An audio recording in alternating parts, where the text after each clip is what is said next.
Amigos y amigas, bienvenidos y bienvenidas a Cuestión de Enfoque. Soy Miguel Cáliz Martínez y estamos en ICN, Una Nueva Conciencia. Encantado de estar nuevamente con ustedes para conversar con nuestros invitados e invitadas sobre los temas que a usted le interesan, que a usted le inquietan, que a usted le hacen conversar alrededor de una mesa, en compañía de su familia, en compañía de los amigos, con una taza de café, y que ocupan los titulares en redes sociales, en los principales medios de comunicación, y que tienen distintos enfoques, distintas perspectivas.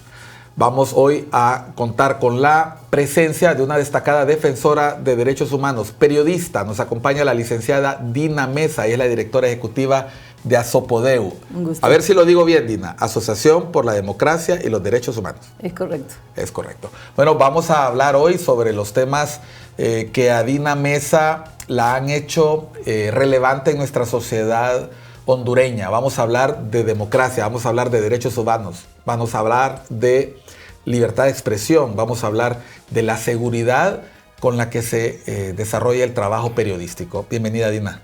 Muchas gracias por la oportunidad, Miguel, que me están dando aquí en su espacio para hablar de estos temas que realmente son muy importantes para esta sociedad. A ver, Dina es periodista, ha sido periodista escrita, periodista radial, periodista televisiva y ahora periodista en redes. Es decir, estamos hablando de una periodista 360, pero que no se conformó con hacer el trabajo solamente de informar, sino también velar por la seguridad y los derechos humanos del gremio. Exactamente, y también de defensores y defensoras de derechos humanos.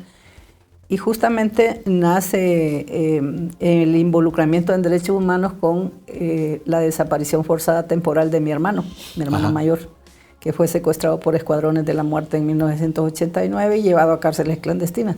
Ahí es donde me meto al rollo de los derechos humanos desde ese momento. En ese tiempo tú eras periodista, estabas ejerciendo la profesión y seguramente sentiste que la gente estaba indefensa. Sí, estaba terminando la carrera, ya casi me faltaban pocas clases para terminar, las terminé totalmente en el 90 y bueno, con el desaparecimiento de mi hermano, ahí pude palpar como familia de qué se siente tener una persona desaparecida forzadamente.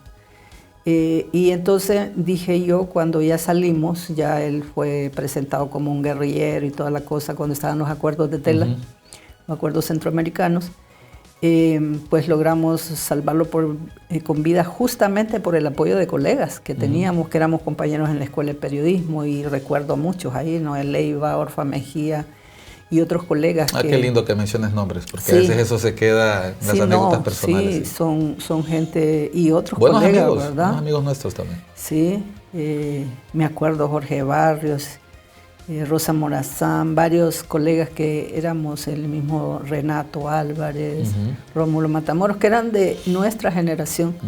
Que estábamos en la escuela de periodismo, y esa gente nos ayudó muchísimo. Qué interesante. Eras estudiante de periodismo, y en ese momento, como estudiante de periodismo, uno venía de vivir la década de los 80, las noticias, había diarios como Diario Tiempo que hicieron público lo que estaba ocurriendo, y la mayoría de la gente era espectadora. Sí. Porque cuando te convertiste en protagonista, porque te convertiste en víctima, entonces a partir de ahí nace un llamado. Claro, y conformamos, porque no solamente mi hermano fue capturado, fueron capturados 17 presos políticos, entre ellos una mujer, y estaban en diferentes cárceles del país. Conformamos lo que era el Comité de Familiares de Presos Políticos, el COPROA, que fue un comité pequeño pero que tenía mucho alcance, y andábamos haciendo incidencia y logramos una amnistía amplia e incondicional. Primero se la dieron a los militares, y en 1992 ya la logramos para ellos y salieron, ¿verdad? Claro, salieron en circunstancias horribles. Mi hermano, por ejemplo, ha quedado, fue tan torturado que lo dejaron inhabilitado casi para trabajar, tiene la columna casi deshecha. Entonces, eso fue lo que me motivó a meterme a esta cuestión de los derechos humanos. Decía yo, una familia que como nosotros no sabíamos qué hacer en ese momento, acudimos al CODE, acudimos al COFADE también en ese momento, y otras organizaciones solidarias que estaban en esa época, y llevamos a cabo esa labor de familiar, ¿verdad? Con todas las amenazas también. En ese momento yo no entendía por qué me perseguían en unos carros. Estabas muy joven. Sí. Estamos hablando de una muchacha que está terminando su carrera de periodismo. Yo hago estas preguntas, Dina, porque a veces la gente no entiende por qué aparece un defensor de derechos humanos o una defensora de derechos humanos, en tu caso, con tanta vehemencia reclamando. Y es que toda historia política, económica, y en este caso de un defensor, tiene un atrás, tiene un pasado. Hay un momento que le cambia la vida a las personas. En tu caso fue la situación de tu hermano y te diste cuenta que habían más personas y desde entonces dedicaste tu vida no solo a la labor profesional periodística, sino un espacio importante de tu vida en la defensa de derechos humanos. Claro, ¿y cómo me meto al rollo de la defensa de los periodistas? Pues tuve que salir del país al exilio en el 2013. Tuve que irme, estuve en una universidad de Inglaterra, en el Center for Applied Human Rights de la University of York, que ahí acogen a defensores y a periodistas de todo el mundo. Ajá. Entonces ahí estuvimos acogidos 4 meses y medio. Claro, yo podía estar más, pero dejé a mis hijos atrás. Entonces tenía que regresar al país porque estaban solos y también estaban siendo vigilados. Entonces empezaron a hacer acciones contra mis hijos y yo tuve que deslindarme un poco e irme. ¿Los hijos estaban pequeños, ya están grandes? Pequeños, ya están grandes. Eso fue en el 2013, hace ¿cuánto? 10 años, ¿no? Estaban pequeños.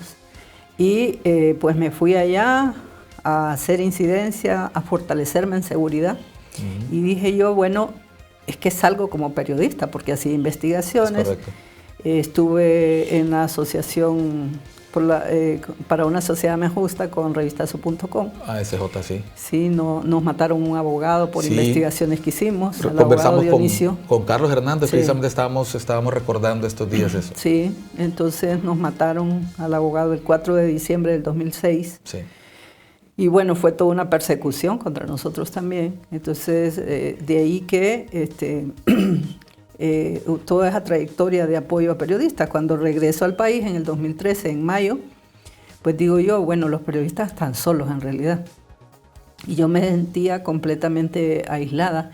Y dije yo, ¿cómo es posible que nos desarticulen de la defensa de derechos humanos y del periodismo y que tengamos que salir cuando no somos delincuentes, sino que estamos ejerciendo una labor? Entonces dije yo, no, voy a regresar. Tenía oportunidad de quedarme, Miguel, fuera del país, pero dije yo, no, es mi país. Yo tengo que regresar, porque es un país el que le voy a entregar a mis hijos. ¿Cómo se los entrego? ¿Se los entrego a un país destruido o cómo? Entonces esas dos cosas son las que me hacen actuar con vehemencia, como usted dice, en esto del periodismo y los derechos humanos. Sí, la palabra vehemencia, lo digo porque en algún momento yo la he sufrido, porque la gente cuando lo nota uno emocionado por algo, no entiende que detrás de una acción siempre hay una historia. Sí. Me llamó mucho la atención la frase "me pude haber quedado". Me pude haber quedado, porque la gente no lo sabe y es bueno que usted lo sepa que está viendo el programa.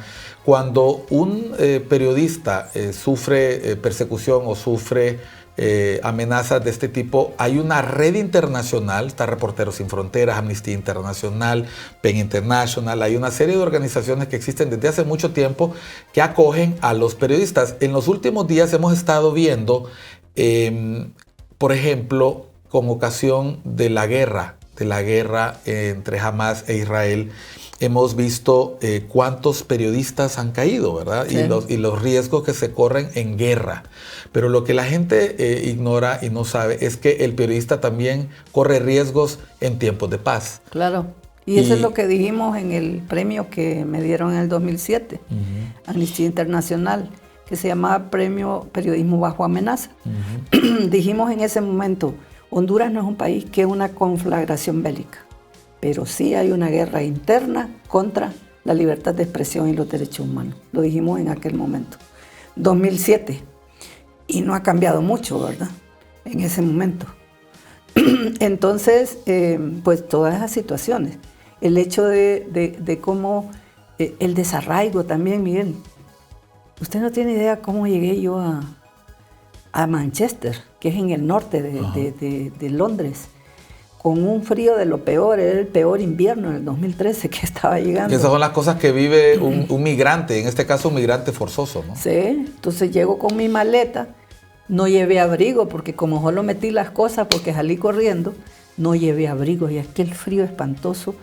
Llego a Manchester, nadie me espera, sino que en inglés todo. Y yo había sacado 30 horas de inglés para poderme ir. Y así me fui. Entonces digo yo, ¿cómo pido el boleto aquí para irme a York? Porque de Manchester a York había como hora y media, más o menos. Ay, Dios, y entonces llevaba apuntado cómo pedir y así fui desenvolviéndome en el inglés también, o sea, voluntariamente a la fuerza, hablando inglés.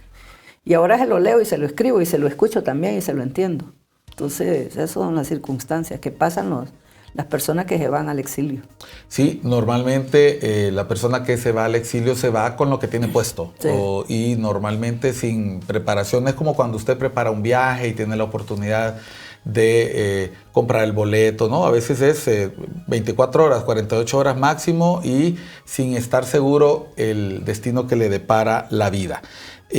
Vamos a hablar al volver de unos mensajes, Dina. El día de hoy ha trascendido la muerte de un colega periodista en Danlí, ¿verdad? De un colega periodista, y narra las noticias de que el Comisionado Nacional de los Derechos Humanos al parecer había en algún momento conocido del caso de él. Nos referimos al caso del colega Ramírez Amador, ¿verdad? Francisco Ramírez Amador. Ha sido asesinado y se encontraba con algún tipo de medidas de protección del Estado, en este caso el Comisionado Nacional de los Derechos Humanos. 36 periodistas han sido asesinados en los últimos 10 años en Honduras. Pueden ser más, pueden ser menos. Vamos a conversar sobre eso al volver de unos mensajes en Cuestión de Enfoques. Hoy estamos con Dina Mesa, y es la directora ejecutiva de Asopodeo, Asociación por la Democracia y los Derechos Humanos, destacada defensora de derechos humanos y particularmente de los periodistas y la libertad de expresión. Volvemos en unos instantes acá por ICN, Una Nueva Conciencia.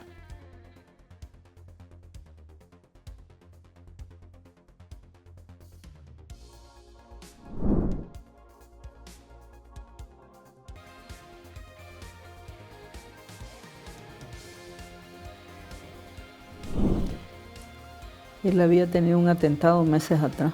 Por eso. Amigos y amigas, continuamos en Cuestión de Enfoques hoy con la licenciada Dina Mesa. Ella es periodista, defensora de derechos humanos, directora ejecutiva de Asopodeu, Asociación por la Democracia y los Derechos Humanos. ¿Lo dije bien? Sí.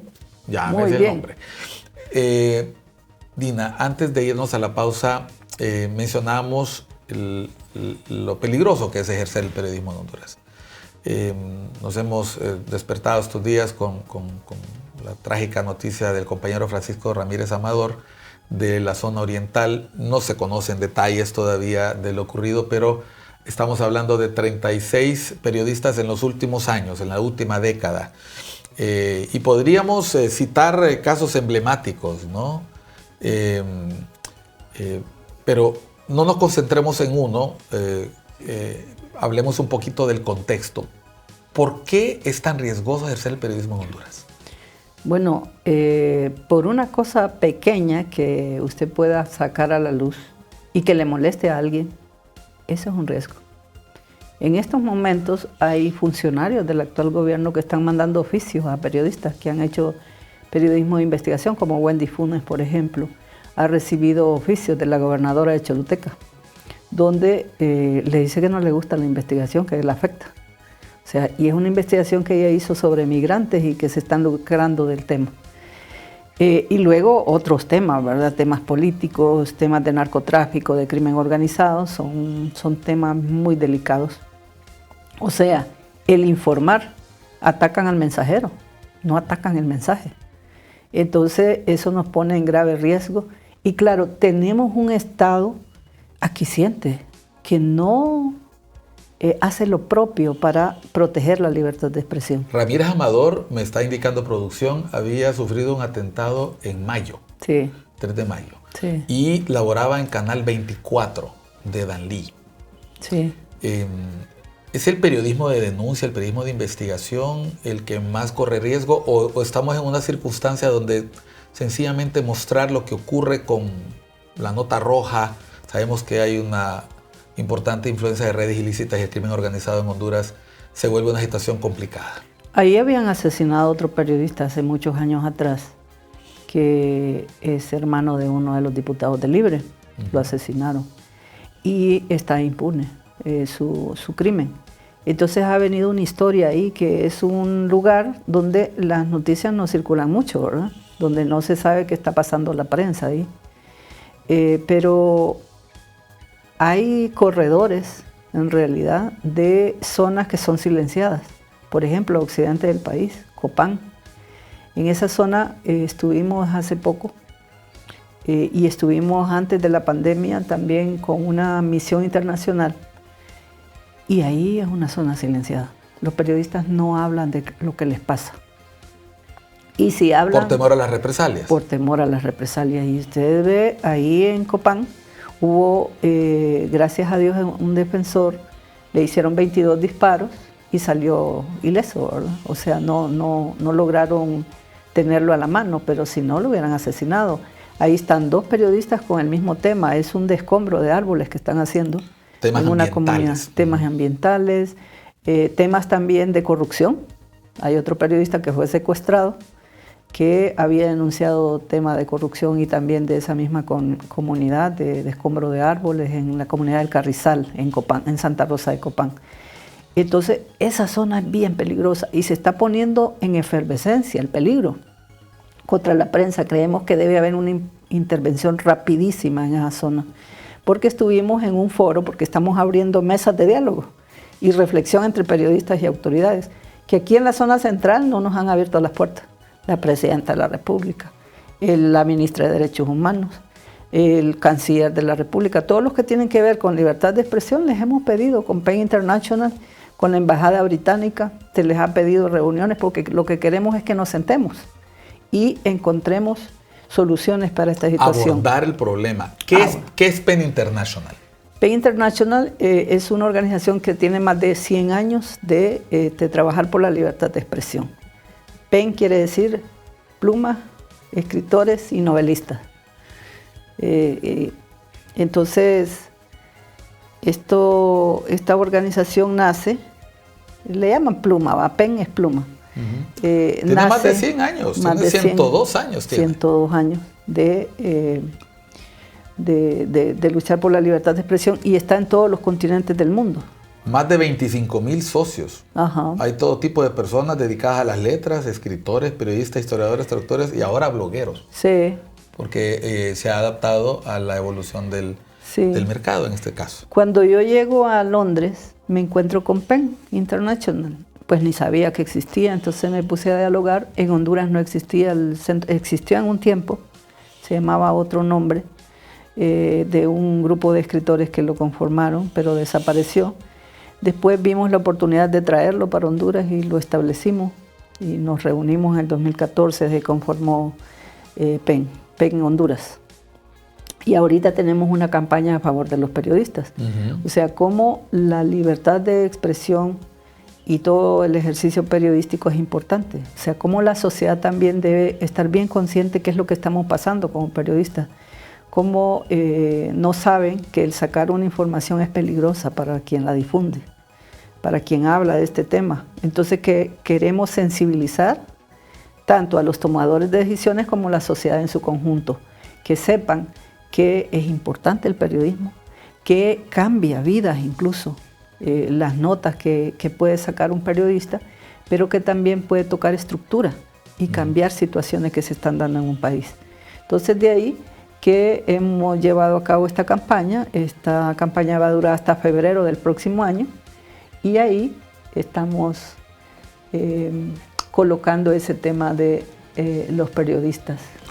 Estamos viendo en este momento la página web de PEN International. Cuando mencionaba Dina Occidente, no pude dejar de pensar en Germán Antonio Rivas. Es uno de los casos emblemáticos de la zona, un destacado periodista que hace muchos años fue asesinado y cuyo caso quedó impune. Claro. Al igual que la mayoría de los casos de los periodistas que han caído víctimas de distintos tipos de atentados. Que nosotros estemos hablando del caso de Francisco solo le da actualidad a este tema que está pendiente de resolverse. Estamos hablando, no hay un solo gobierno que pueda presumir. En mi gobierno no tuvimos casos contra los periodistas. Honduras está catalogado como uno de los países más peligrosos para ejercer el periodismo, y por eso es mucho más destacable el trabajo que se realiza por defensores de derechos humanos, y en este caso por activistas como Dina. Dina, en el Estado de Honduras siempre ha quedado a deber en este tema. Recuerdo desde hace muchos años que nos vinculamos a la defensa de los derechos humanos en el pasado. Yo recuerdo que con frecuencia lo que se encontraba por parte de las autoridades era por un lado incomprensión, por otro lado negativa. Sin embargo, hemos tenido etapas interesantes, desde la creación del mismo Comisionado Nacional de los Derechos Humanos allá por los 90, el mismo Ministerio Público que desde la Fiscalía, distintas fiscalías ha apoyado el trabajo de los periodistas, y más recientemente desde el gobierno del presidente Porfirio Lobo se creó una Secretaría de Derechos Humanos. Luego fue subsecretaría, luego volvió a ser secretaría y actualmente es una Secretaría de Derechos Humanos. Tengo entendido que desde el gobierno del presidente Lobo también hemos contado en el país con la presencia del Alto Comisionado de Naciones Unidas para Derechos Humanos. Es decir, tenemos varios órganos e instituciones que velan por los derechos humanos. Si lo vemos de manera global, los internacionales y los nacionales, ¿qué balance se puede hacer del trabajo que hacen ellos para apoyar el trabajo de ustedes cuando se acercan como periodistas que están pidiendo protección?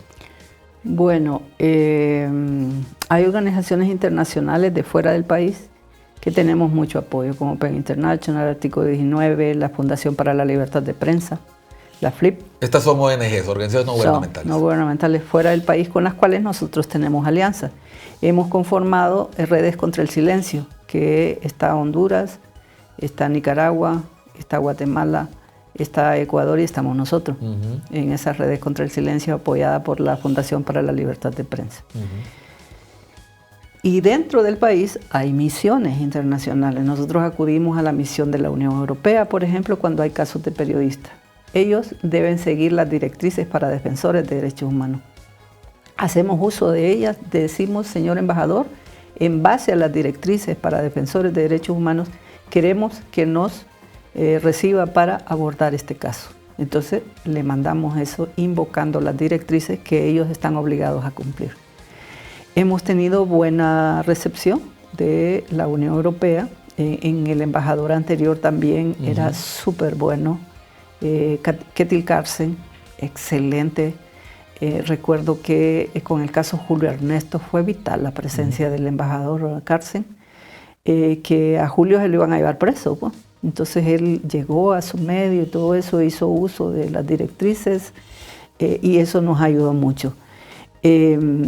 Igualmente, bueno, este año tuvimos una reunión con el embajador de la Unión Europea y con el Alto Comisionado de Naciones Unidas, mujeres periodistas, nos reunimos con ellos, expusimos la problemática. Yo lo que siento, Miguel, es una especie de como temorcito, ¿no? El que estoy usando la diplomacia, recuerden que no podemos hacer mucho, que no sé cuánto. Para no sentir que hay como intervencionismo, como que se están pasando los límites de la actividad diplomática. Exactamente. Y que puede haber una protesta del Estado de Honduras. Exacto, y que ese es el tema ahorita, ¿verdad? Se usa mucho que la injerencia, que no sé cuánto, pero en realidad creo que en base a los estándares internacionales estas misiones se pueden pronunciar. Son actos de abogacía, de apoyo. Exactamente, no es una intervención, digo yo, porque que tengan un diálogo político, no público incluso, porque no nos interesa lo mediático, nos interesa la acción. Que esta gente vaya y hable con la presidenta o con quien tenga que hablar con relación a que hay que hacer cosas para mejorar la libertad de expresión, la protección a periodistas, eso no es intervencionismo, sino que más bien es ayudar a este gobierno, porque la misión del Alto Comisionado, el mandato que dice que es asesoría al Estado de Honduras, y ellos pueden asesorar al Estado, diciéndole estas son las cosas que deben mejorar. Incluso el Alto Comisionado es observador en el Consejo Nacional de Protección y sabe muy bien lo que está pasando, sabe pero de pe a pa. Es decir, tenemos misiones diplomáticas internacionales que apoyan el trabajo, tenemos organizaciones no gubernamentales, fundaciones internacionales que son parte de redes internacionales que también apoyan el trabajo. Es decir, hay un acompañamiento a los defensores de derechos humanos, en este caso de la libertad de prensa, libertad de expresión. Internamente tenemos la presencia del Alto Comisionado y tenemos el Estado. Ahora, tenemos entendido que recientemente el Alto Comisionado de Derechos Humanos de Naciones Unidas de Derechos Humanos presentó un diagnóstico que desarrolló en el año 2021 a instancias de ustedes precisamente para evaluar el funcionamiento del mecanismo de protección, porque creo que lo decimos aquí siempre en el programa, la idea es que también usted se informe, pero también entienda y conozca de algunas iniciativas que a veces quedan solo reservadas para los conocedores, para los especialistas. La situación de indefensión y de riesgo para los defensores de derechos humanos, los periodistas y los intervinientes en los procesos judiciales ha llegado a ser tan grave en el país que se creó un mecanismo de protección para poder aplicar medidas y poder dar medidas a los defensores. Los periodistas han formado parte de este mecanismo. Sin embargo, sabemos que ha tenido altas y bajas. ¿Qué reveló el diagnóstico? Bueno, ese diagnóstico justamente se lo delegamos al Alto Comisionado. Como yo estaba como concejal, habíamos concejales de sociedad civil, y que incluso estaba la abogada Carla Cueva, en ese momento que empezamos todo un trabajo. Le delegamos que se hiciera este diagnóstico. ¿Por qué? Porque es que el sistema de protección es todo, no solamente es el mecanismo, es la policía, el ejército, la fiscalía. Toda la estatalidad. Toda la estatalidad, correctamente, y los representados dentro del Consejo de Protección. Lastimosamente, y yo como no me gusta quedarme con cosas y quiero que la gente lo sepa, el Alto Comisionado no ha jugado un buen papel en cuanto a la difusión del informe, del diagnóstico. No sé por qué lo escondió con la llegada del actual gobierno. Lo debió haber publicado. ¿Lo dejaron bajo embargo? No. Nuestro mandato era publicarlo. Teníamos incluso una conferencia de prensa que teníamos que lanzarlo públicamente, entregárselo al Estado a través de la ministra o de la presidenta de Derechos Humanos y la presidenta de la República y toda la institucionalidad. Pero lo escondieron. Yo les digo, ¿por qué esconden el diagnóstico? Y los he reclamado. Porque ahí le pusimos alma, vida y corazón. Tuvimos muchas reuniones con ellos. Eso hubiera evitado el colapso que tiene el mecanismo si se hubiera lanzado al momento de la entrada del nuevo gobierno. Obviamente, pienso yo que el Alto Comisionado está cuidando su estadía en Honduras. Pero ¿para qué queremos una estadía, Miguel, que es mediática o es mediatizada, que se queda callada con violaciones de derechos humanos? Particularmente yo anduve en Europa diciendo necesitamos la oficina del Alto Comisionado y se los he reclamado a ellos. Entonces no tuvieron por qué esconder este diagnóstico, e incluso hasta hace poco lo pusieron creo que está en su página. A mí costó que me dieran ese informe. Si lo dieron cuando yo fui con una misión de Reporteros Sin Fronteras, como concejal no lo conocía. O sea, cómo quedó el último borrador, no sabía yo. Entonces pienso yo que ahí ha sido una mala actuación. O sea, han cometido un errorazo. Y, ¿qué les dije hace unos meses atrás? Debemos hacer una alameda para poner en acción las recomendaciones, que son 125. De lo contrario, es un papel más que se va a quedar ahí. Entonces, eso es lo que lamento, en realidad, de ese diagnóstico que se lo delegamos al Alto Comisionado y tuvo que haber puesto en acción. ¿Qué decíamos nosotros? Tenemos que conformar una mesa internacional para que la cooperación internacional apoye con estas recomendaciones. Teníamos pasos que íbamos a seguir, pero no lo hicieron. O sea, cuidando, digo yo, su estadía en Honduras. Entonces, lastimosamente eso. Pero es un diagnóstico que estaba muy bueno, pues, para que pudiéramos accionar alrededor de todo esto. Y luego el mecanismo. El mecanismo ha venido en ese deterioro. Y ahí dice ese diagnóstico qué es lo que está pasando. Vamos a hablar sobre eso. Dice la licenciada Dina Mesa, el Alto Comisionado está cuidando su estadía. Ocultaron un diagnóstico que pudieron haber publicado antes y que hubiera evitado el colapso del mecanismo de protección. Son sus palabras y las está escuchando en Cuestión de Enfoques, acá por ICN, Una Nueva Conciencia. Volvemos después de una pausa con la licenciada Dina Mesa. Ella es directora ejecutiva de ASOPODEU, Asociación por la Democracia y los Derechos Humanos, y está aquí con ustedes dando sus opiniones. Volvemos en unos mensajes.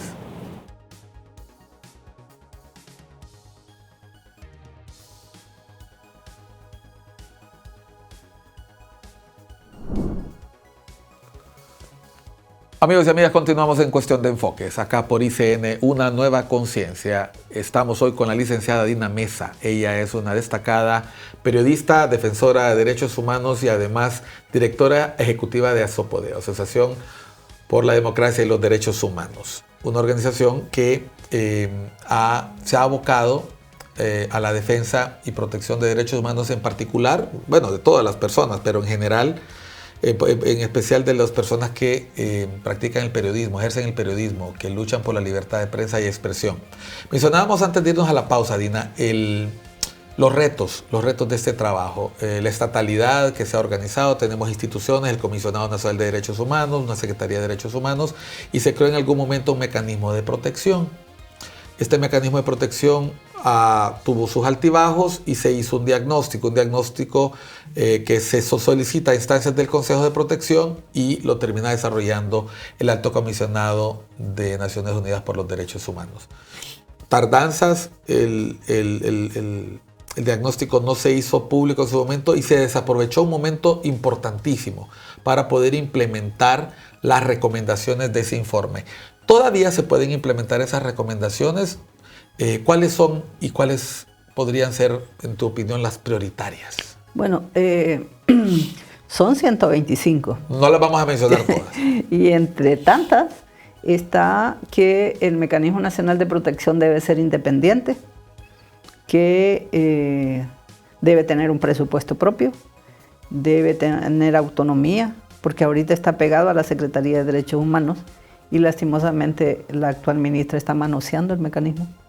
Si usted le cae mal y tiene una medida de protección, manda a traer sus expedientes, él lo revisa. Eso violenta la confidencialidad. Entonces hay mucha gente que no quiere llegar al mecanismo a poner su denuncia por eso. Y por otro lado, ahí no se mueve un papel si no autoriza la señora ministra. Es decir, en este momento el hecho de que esté ligado a la Secretaría de Derechos Humanos limita la autonomía, limita la independencia y limita la eficacia del mecanismo. Limita la eficacia. ¿Por qué? Porque es que tiene confundida ella el papel, o se hace la confundida. ¿Por qué digo esto? Porque ha sido nombrado el abogado Zamora, el abogado Rodolfo Zamora, que me parece a mí que tiene voluntad política. Exfiscal, un destacado profesional. Y además defensor de derechos humanos, ha defendido gente, a casos emblemáticos, ha participado. Y me parece a mí que tiene voluntad política para hacerlo. Pero ¿qué pasa? Le tiene la tranca a la ministra. No puede mover un dedo si no la autoriza ella. Y le tiene a una ahí que le dice directora por ley, cuando eso no lo dice la ley de protección, a menos que no esté el director, debe existir un director por ley, y que es el asesor jurídico que debe sustituirlo, y ya tiene toda una escala. Pero al abogado Zamora le tienen a una persona en su oficina, uno no puede ni platicar con él de casos graves, porque ahí le tienen a esa persona que está escuchando. O sea, la ministra le ha mandado una oreja, pues. Digo yo que le está usurpando el puesto. Y cuando fue recientemente a la Comisión Interamericana en la audiencia que tuvieron el 7 de noviembre. Se habló sobre el mecanismo, ¿no? Se habló sobre el mecanismo y no lo llevaron. O sea, lo dejaron marginado y no pudo hablar él, pues. Y eso es usurpar las funciones del director. Si usted ve con Gabriela Castellanos, ¿quién fue al comisionado? Fue la ministra y no lo dejaba ni hablar. Entonces le está usurpando su cargo, está violentando la ley de protección. Si el alto comisionado, a la llegada del actual gobierno, en el 2022, hubiera presentado el diagnóstico, hubiera habido un compromiso. Incluso se lo hubiera entregado a la ministra, a la presidenta y a todos los tomadores de decisiones. Miren, esto es lo que hay que hacer para fortalecer el mecanismo. Exactamente, pero tuvieron miedo de presentarlo, no sé qué, violentando el mandato del Consejo Nacional de Protección. Entonces pienso yo que todavía hay quizá un tiempo para reflexionar y para corregir esos errores y hacer una ruta para que estas recomendaciones se implementen. Entonces hablábamos independencia del mecanismo, independencia también del presupuesto. Independencia administrativa y técnica. Administrativa y técnica, porque además que saquen el mecanismo de ahí, que está pegado a la Secretaría, y ahí la ministra solo baja a manosear los expedientes. Entonces que lo saquen de ahí, que le pongan oficina independiente, incluso creo yo que es muy importante un cuerpo técnico independiente de la policía y el ejército. ¿Por qué? Porque están ofreciendo medidas de protección solo militares y policiales, cuando ya la ley dice y otras. Ahí hay un catálogo de medidas que se pueden implementar, como es que un defensor o un periodista tenga su propio, ¿cómo se llama?, persona acompañante que no necesariamente sea armada. Cuando yo renuncié a las medidas. ¿Por qué? Porque como defensora no puedo andar con un cuerpo armado. Yo necesito otra forma de protección. Entonces todo eso hay que trabajarlo. Hay que ver las experiencias de otros lados también, de cómo implementar. Entonces ahí se habló de muchas cosas, como por ejemplo las unidades del mecanismo. Hay diversas unidades: recepción de casos, análisis de riesgo, seguimiento, prevención, y entonces estas unidades deben ser fortalecidas.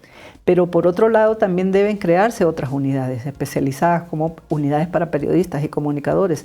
No es lo mismo que como defensora tenga amenazas a que tenga como periodista, porque son contextos diferentes. O que un indígena o que un LGTB de la comunidad LGTB.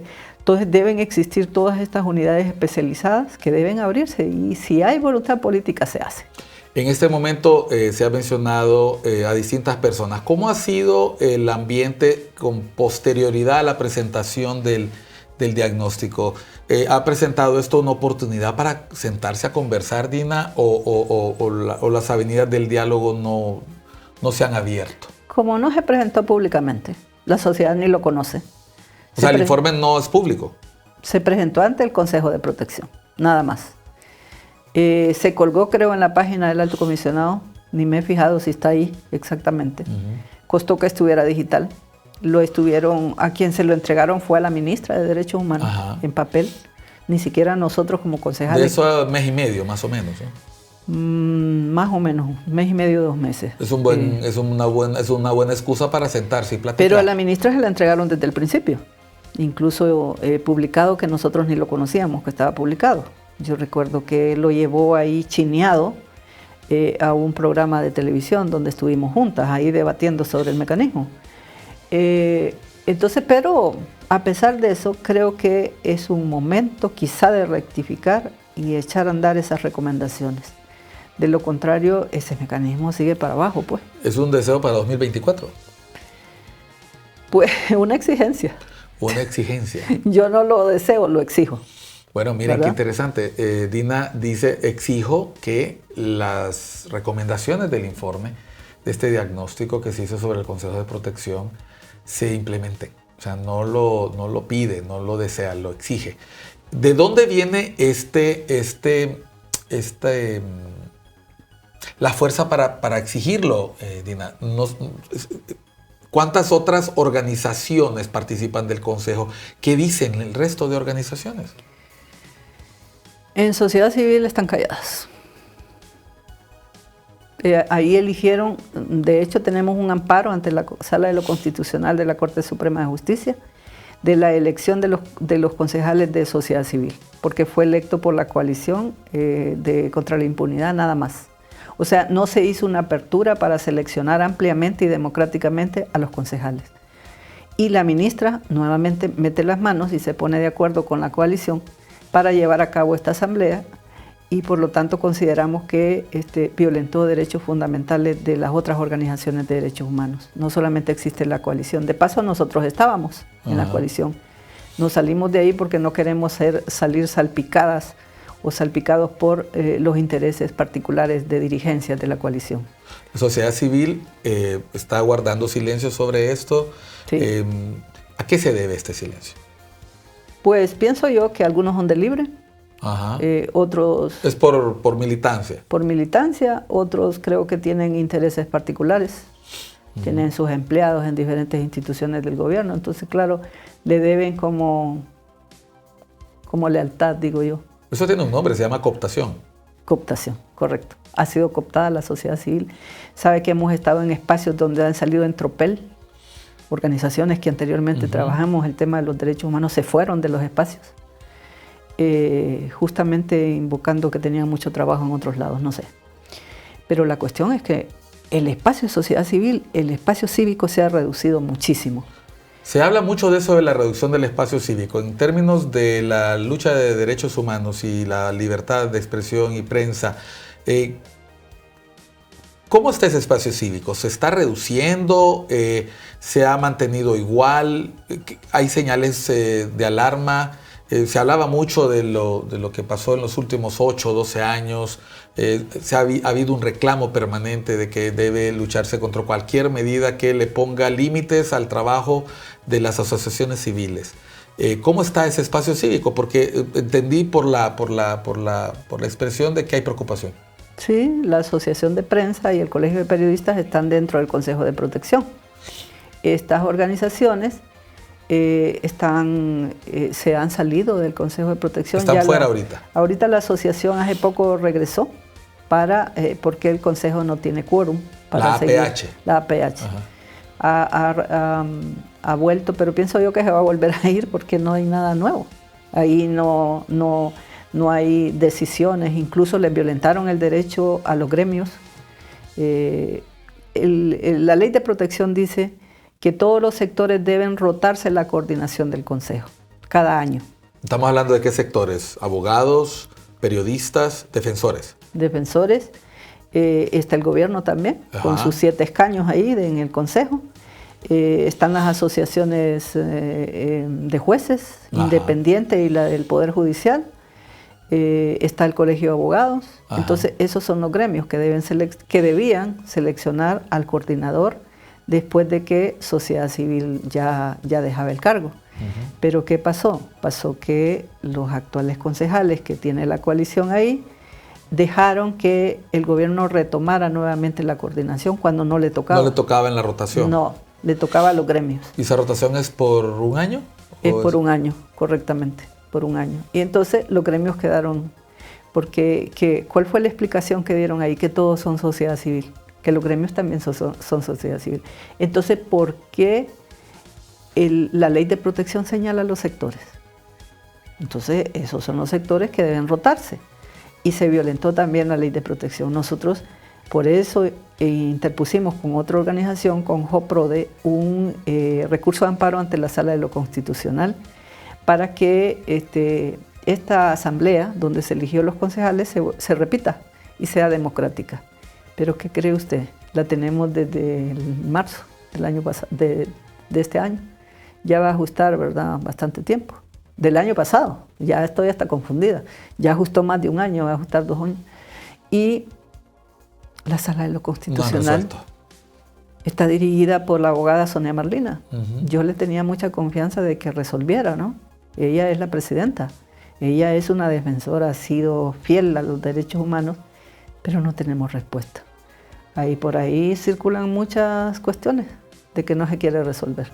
Entonces, pues ahí está ese consejo que dice sí a todo, la sociedad civil. Entonces, no hay como un balance de participación. Cuando nosotros estuvimos por ahí, tratamos de hacer ese balance. De hecho, hacíamos mucho pataleo con el gobierno por que se aprobaran cosas ahí. Y bueno, tratábamos de representar dignamente a la sociedad civil, pero bueno, en estos momentos definitivamente no se puede, no hay acciones. Ahorita con este mecanismo de protección el Consejo debe tomar decisiones, ¿verdad? Debe tomar las decisiones en cuanto personal, en cuanto a varias cosas, pero no una decisión que sea conducida por la ministra, porque ahí es un autoritarismo increíble. Sino que sea algo independiente, que sea por el país, por los beneficiarios de la ley de protección, pero no se está haciendo. Entonces estamos en una situación grave, en realidad. Bueno, en palabras de Dina Mesa, una situación grave en materia de protección en los mecanismos que se han establecido para ello. Están a la espera de una resolución de la Sala de lo Constitucional, una resolución a amparo que no llega y que preocupa su tardanza, porque con ello la situación de, no sé cómo calificarla, la situación irregular del Consejo de Protección se agrava y no encuentra solución. Vamos a volver después de unos mensajes al segmento final de Cuestión de Enfoques acá por ICN, Una Nueva Conciencia.